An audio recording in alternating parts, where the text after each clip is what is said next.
nation for the great disasters that had befallen Russia. Men have forgotten God. That's why all this has happened. But if I were asked today to formulate as concisely as possible the main cause of the ruinous revolution that swallowed up some 60 million of our people, I could not put it in more accurately than to repeat, men have forgotten God. That's why all this has happened. The failings of human consciousness, deprived of its divine dimension, have been a determining factor in all the major crimes of this century. The first of these was World War I, and much of our present predicament can be traced back to it. It was a war, the memory of which seems to be fading, when Europe, bursting with health and abundance, fell into a rage of self-mutilation which could not but sap its strength for a century or more, and perhaps forever. The only possible explanation for this war is a mental eclipse among the leaders of Europe due to their lost awareness of a supreme power above them. Only a godless embitterment could have moved ostensibly Christian states to employ poisonous gas, a weapon so obviously beyond the limits of humanity. In its past, Russia did know a time when the social ideal was not fame or riches or material success, but a pious way of life. Russia was then steeped in an Orthodox Christianity. During those centuries, the Orthodox faith in our country became part of the very pattern of thought and the personality of our people. The forms of daily life, the work calendar, the priorities in every undertaking, the organization of the week and of the year, faith was the shaping and unifying force of the nation. By the time of the revolution, faith had virtually disappeared in Russian educated circles, and amongst the uneducated, its health was threatened. Western societies are losing more and more of their religious essence as they thoughtlessly yield up their younger generation to atheism. If a blasphemous film about Jesus is shown throughout the United States, and I don't know exactly which one he's referring to, I'm thinking it might be The Last Temptation of Christ, reputedly one of the most religious countries in the world, or a major newspaper publishes a shameless caricature of the Virgin Mary, what further evidence of godlessness does one need? When external rights are completely unrestricted, why should one make an inner effort to restrain oneself from ignoble acts? He said this in 1983.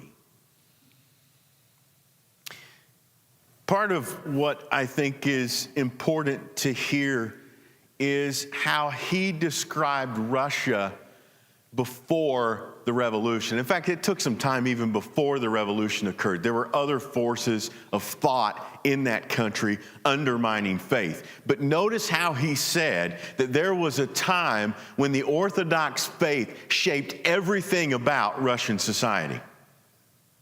He even went so far as the work week. The weekly calendar, the yearly calendar, it shaped everything about the way our society functioned. But after the revolution, religion was removed. He talked about how extensively they went about removing any vestige of faith in that country, so far as millions of people without a single church, he said. His point in that speech in 1983 was to sound an alarm for Western societies. In particular, he mentioned the United States, where if you heard what he said about when Russia was being shaped by religion, he said they weren't being shaped by material success and riches, not by pleasures. But he's looking at the United States, even in 1983, and he's saying that our society is rapidly being shaped by unrestricted individual rights, unrestrained behavior, that we're more about wealth and privilege and pleasure than we are really about anything that matters. Here's the question. if a society that was once shaped by a form of the Christian faith could do away with the faith in a relatively short amount of time.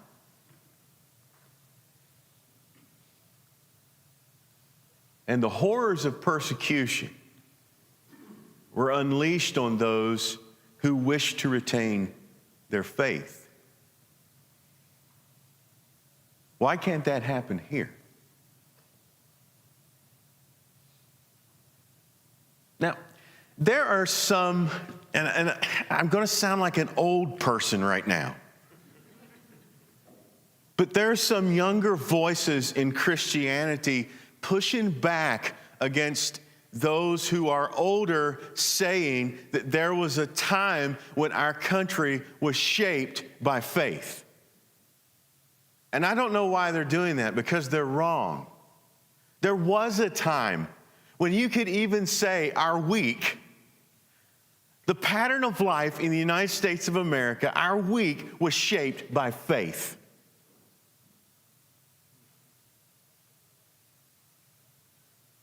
There was a time when businesses weren't open on Sunday. Well, why?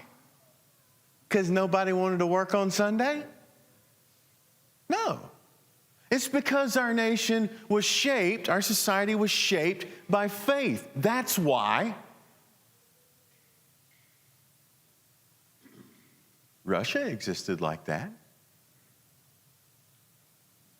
and it evaporated.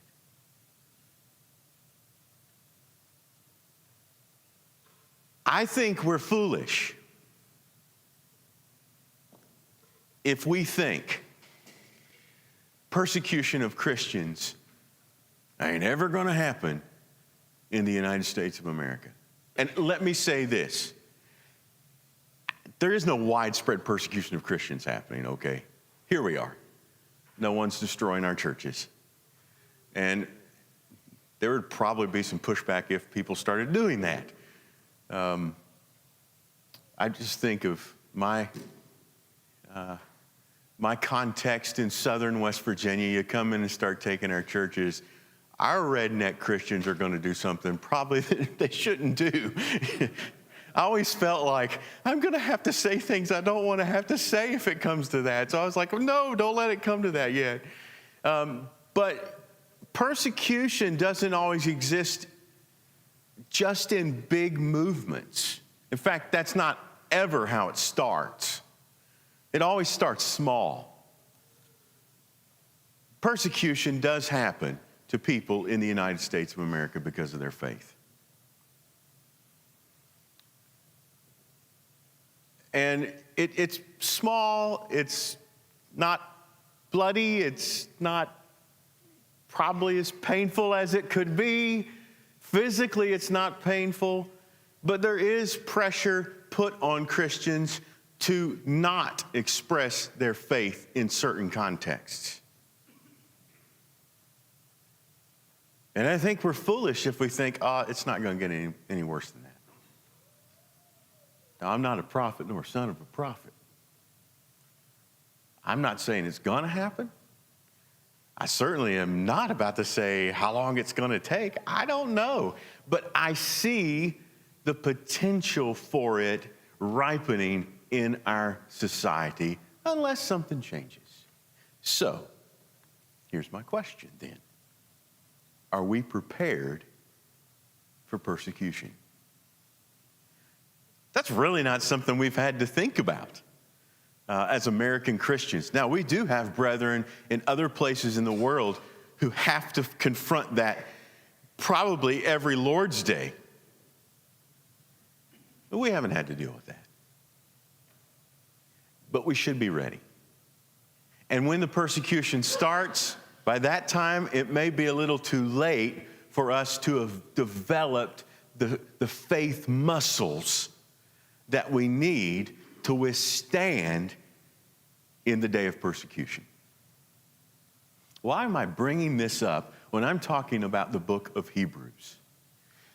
Let me say about the book of Hebrews that I believe it's one of the more intimidating books in the New Testament for us because it's loaded with the Old Testament. And they're talking about priests and sacrifices. We have our favorite parts of Hebrews. I mean, we love Hebrews 11. And there's some great one-liners over in Hebrews 10, especially for people who don't come to church. And over in chapter 12, there's some really good statements to encourage us in our faith. But Hebrews is a book that deals with preparing a people for persecution. It's not often taught that way, but that's the way I'm going to teach it because I see clues and hints in the book that alert me to this is the reality facing the original audience of Hebrews. Well, let's talk a little bit about this book. In fact, I just want to introduce it by answering 3 questions this morning. And question number 1 is, what is Hebrews? If you'll turn in your Bibles to Hebrews chapter 1.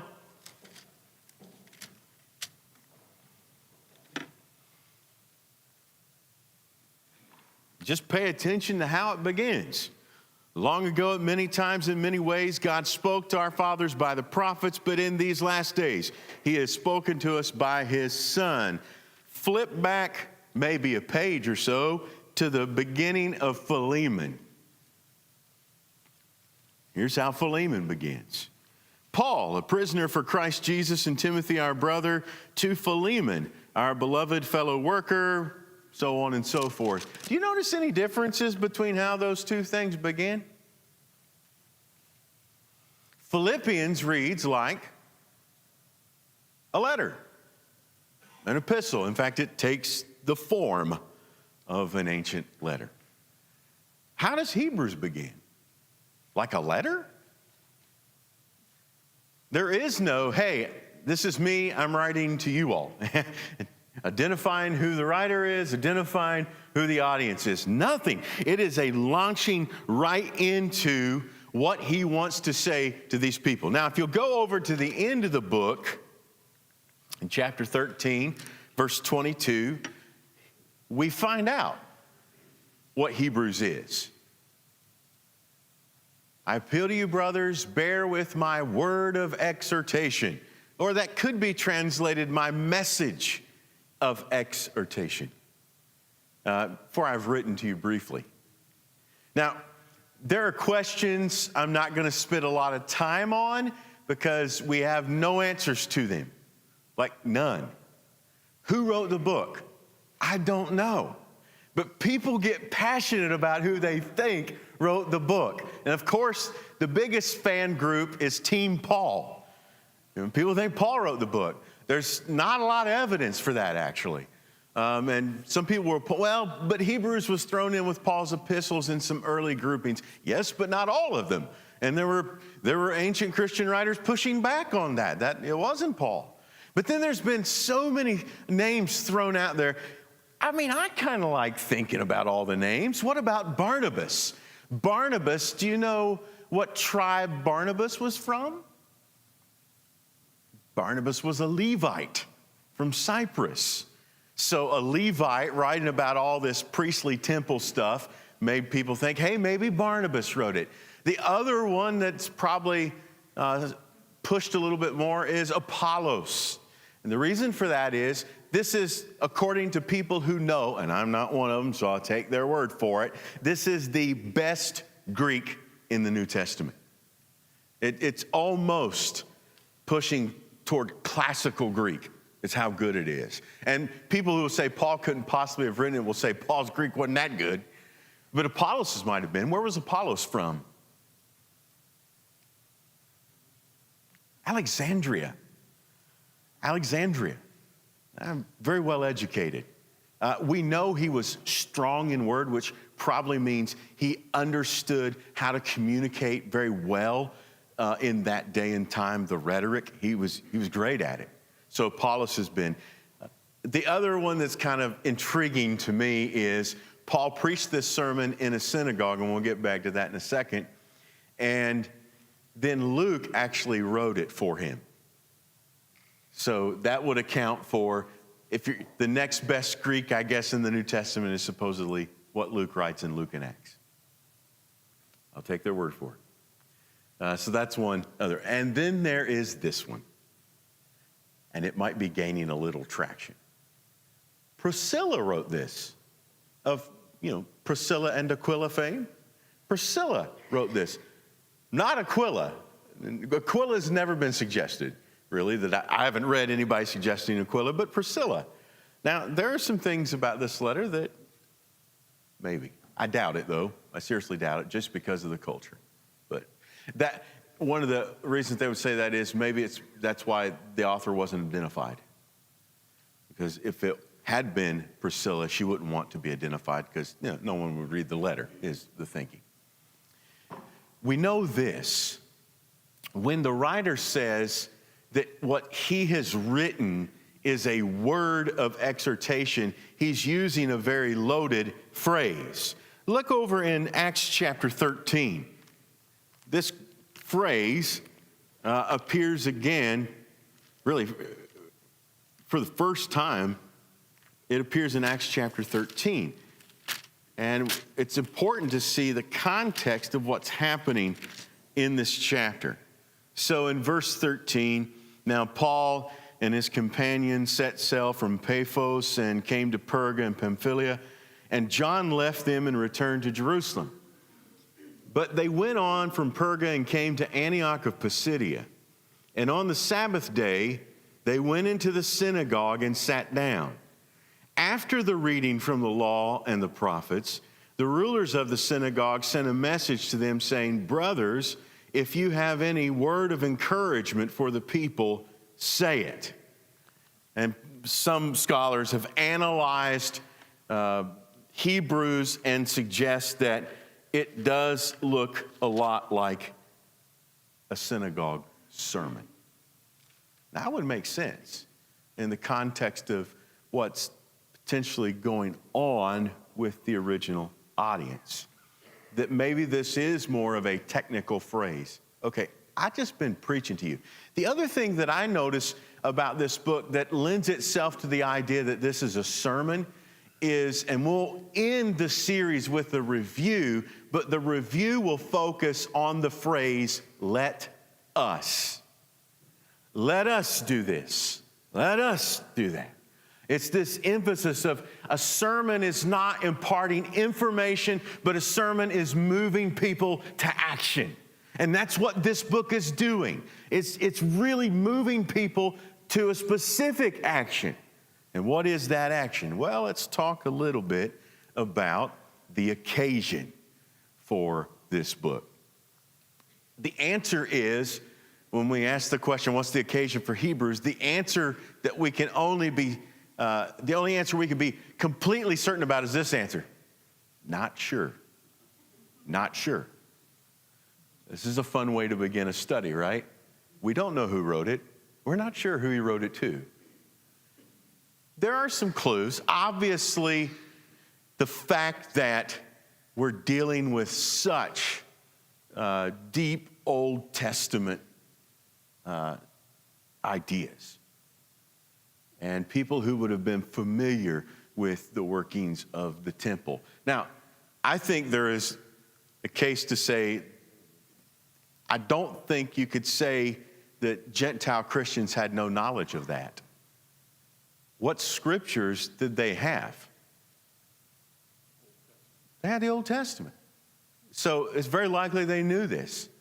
But we're looking at Jewish Christians. Probably we're looking at Hellenistic Jews, because all of the quotations that come are from the Septuagint, which was the common Bible of Hellenistic Jews. So not translating from the Hebrew text, but using the Septuagint. Now, Paul seems not to use the Septuagint much at all. I think occasionally he does, but it's very rare, so that when Paul is quoting Scripture, he's writing it into Greek, translating it from the Hebrew.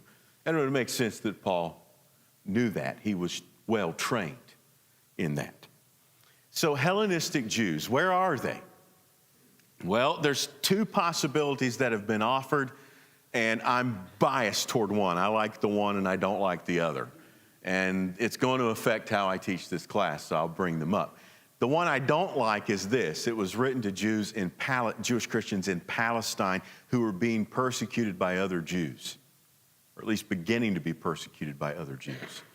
And then some of the things that's going to happen in the years, probably not too distant years from this writing, is the temple will be destroyed. There's going to be the Jewish-Roman war. The Romans are going to come in, and it would be good not to be a Jew at that point. That's how bad it's going to get. So that's one idea. That's not the one I tend toward. I tend toward the second idea, that they're in Rome. Now, there's a couple reasons for this, and we'll talk about those in a second. But here's something else I know, just from reading the book, that they are facing the beginnings of persecution. And it seems like they're at least being tempted, if not have already started to make some move in that direction, to shy away from the church. That's important. Probably besides some Hebrews 11 verses, Hebrews 10:25 might be the most often quoted verse by preachers. What's that? Hebrews 10:25. Anybody got that in their ready recollection? Do not give up meeting together as is the habit of some. Yeah. I don't believe that's inconsequential or a little thing. I believe that's a huge thing, because there's one really good way to fly under the radar and not be identified as a Christian. Don't go to church. That's at least one way to fly under the radar. And so it seems like some at least are tempted, and that's probably all I can say for sure. The other aspect of this, and now one of my favorite scholars is James Thompson, who is the scholar. He's a scholar in residence at the Abilene Christian School of Theology. But James Thompson does not like it when people say that they are tempted to go back to simply being identified as Jews. He's smarter than me, but I don't agree with him on that. I think there is safety if you're in Rome, if this is in Rome, and the persecution is being directed toward Christians, being a Jew is safe because they weren't persecuting the Jews. And you could reason this in your mind. I'm still serving God. I'll just go to synagogue on Saturday. So I see that as a potential. Now, I can't be dogmatic about that, but I believe I'm 100% right.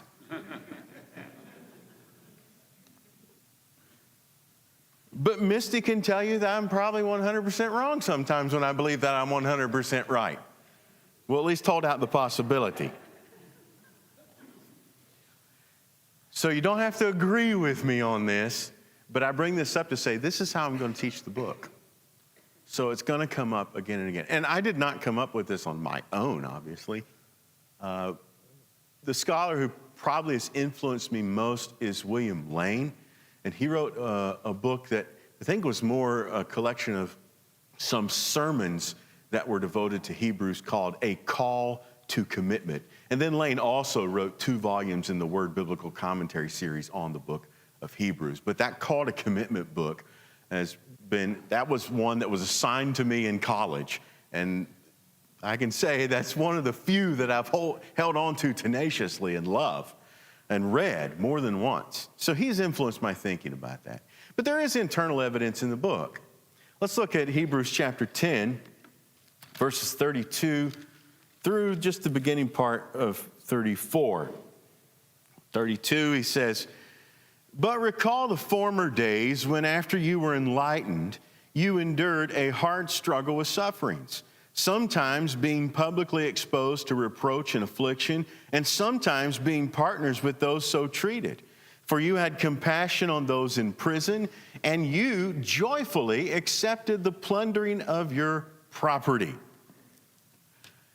So according to Suetonius, the Jews were forced to leave Rome in AD 49 by Claudius. And the reason was there was this big to-do in the Jewish community there over this guy who Suetonius says is Christus. Very likely he misunderstood, and it's Christus, Christ. Now, would that make sense? This is 49. Christianity is still very young, and so it's going to take time to make its way to Rome, but so it does. And people are in Rome, in the Jewish sections, preaching that Jesus is the Messiah, and there's a problem.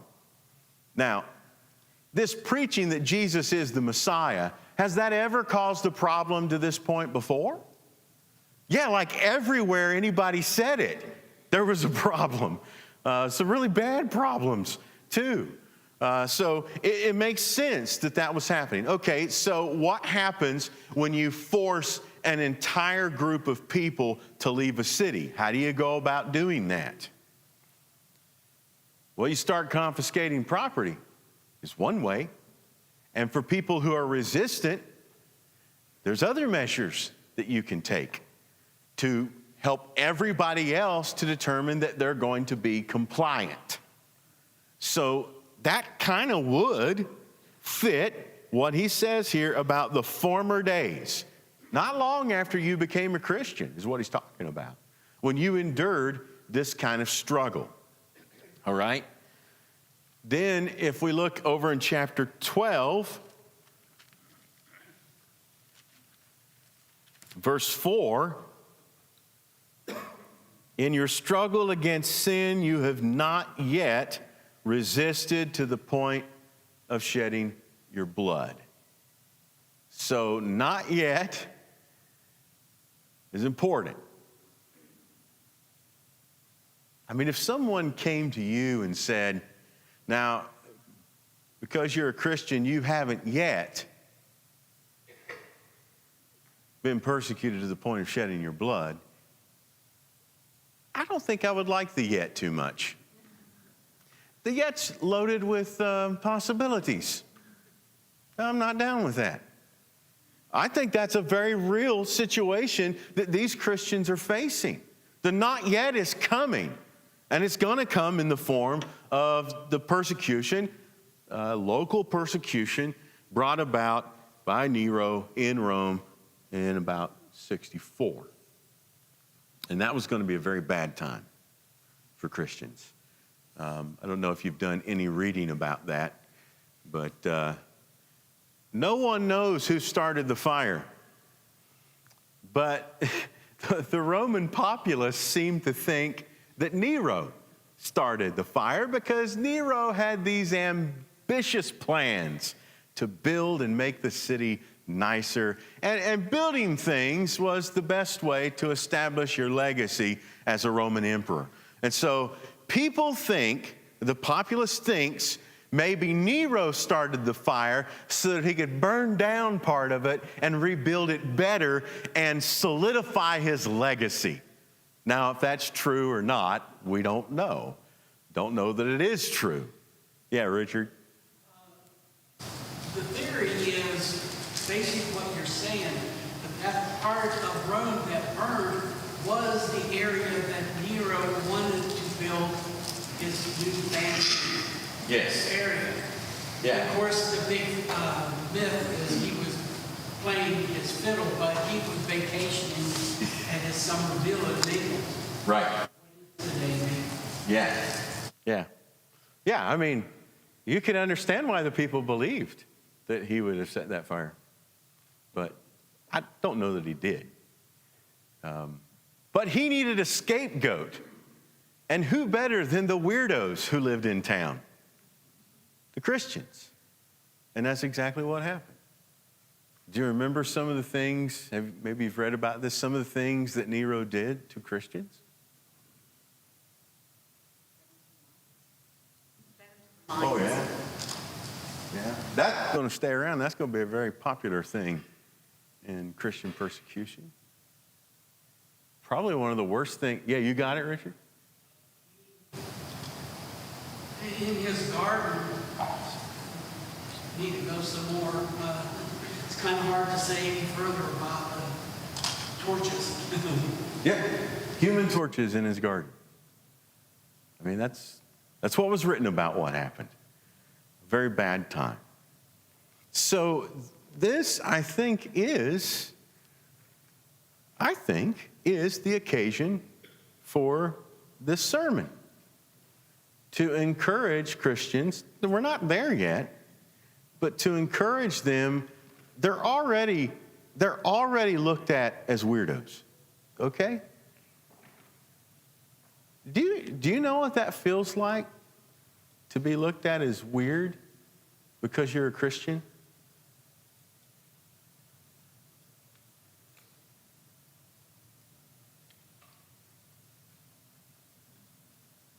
I do. It's pretty much my experience a lot now. Now, I work with some great people who are Christians, and I gravitate toward them because they make me feel like I'm not alone. But it's not just because I call myself a Christian. It's because I don't accept everything that most people accept nowadays.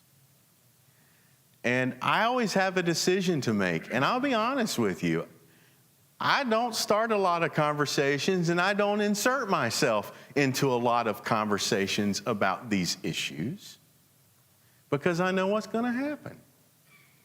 I just want to do my job and go home. And do you know how guilty I feel about that? Like, no, I should be telling these people the truth. But I'm weird. The other thing is, they know what I did before I came there. And now that's the big joke. And I roll this, it's okay. I'm not poor pitiful me. I don't feel that way. I mean, I know I'm weird. And I feel I'm weird, especially when they start talking and I don't agree. But I get along with everybody. No problem. But that's probably, for me, I mean, that's one of the first times I've felt weird being a Christian. But I was insulated for so many years into the Christian community that I didn't have to go and work out there. But I imagine it's just going to become more and more that we are weird. We're not following with, and depending on the polling you read, maybe it isn't what the majority of people think, but I'll tell you this, I believe it is the majority of what younger generations think on a lot of these issues that are completely different than what the Christian position would be. So they're already looking weird in Rome. Who are these people? They knew who the Jews were. It had been okay to practice Judaism in the Roman Empire for a long time. They know the Jews. They understand them. And Jews are in some ways, very separatist still. You know, they have their ways and they exist with their community, except for when it comes to, selling and trading and those kinds of things. But the Christians, who are these people? Now, later on in Christianity, some of the things that would be said about Christians that were kind of interesting to me is they were cannibals. Why would Christians be called cannibals? Because they eat the body and they drink the blood of Jesus. Cannibals. They were also incestuous because they called each other brother and sister. We really seriously need to revive that language. We really do. But they also had love feasts. What are they doing with their brothers and sisters at the love feast? These are the kinds of things that later on were being said. I don't know what was being said then, but I do know they were looked at as weirdos. So the best scapegoat that you can go after is the people that everyone's suspicious of already anyway. And that's what Nero did. Last question. Last part of this. So why do I say from Rome? Well, at the end of the book, he says, those who are from Italy send greetings. Now, some people have read that to say he's talking about people who are in Italy, and so he must have been in Italy writing to people somewhere else, but that isn't exactly what it says. It says that there are people from Italy who are sending their greetings. Makes sense to me that they're sending their greetings back to people who are in Italy. And what we know, why are people from Italy and not in Italy? But people are moving in and out of Rome all the time. But also, what do you do with the people who maybe were forced to leave at one point under Claudius and just never returned? But they still had family and friends and brethren back in Rome. And so they're sending their greetings back there because they're from there. That's the language. They're from Italy. They're not in Italy. So that's why I go with they're in Rome at this point. All right. One more question. What is the theme of this study? Why is it called better? Couple of reasons. One is this word group of better appears more than 10 times in the book. So here's your mini assignment. This is extra credit assignment. The other assignment you better do. Or, well, it won't matter, but it'd be nice if you did it. But this is extra credit. Read Hebrews and find every time the word better, or even a comparison word like more excellent, something like that. See how many times you can find those words in Hebrews.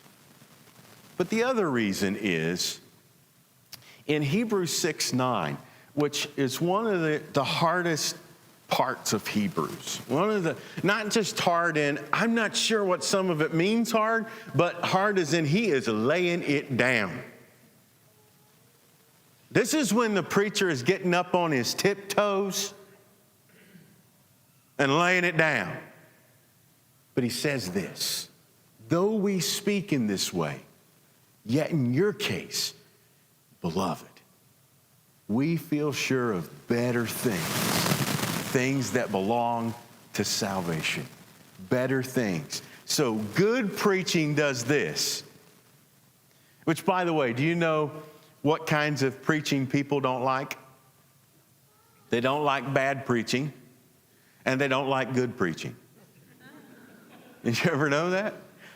Bad preaching is boring. Good preaching steps on my toes. That's what the old timers used to say. I don't know. But no, good preaching will speak truth to people. Good preaching does have to, at times, step on our toes. But good preaching always picks us up and moves us closer to the goal. I love this statement in Hebrews. I love the way he's preaching this lesson. He's laying it down, but he's saying, but that's not, I'm not saying this because I think you're going to fail. I'm saying this because I know you can do better.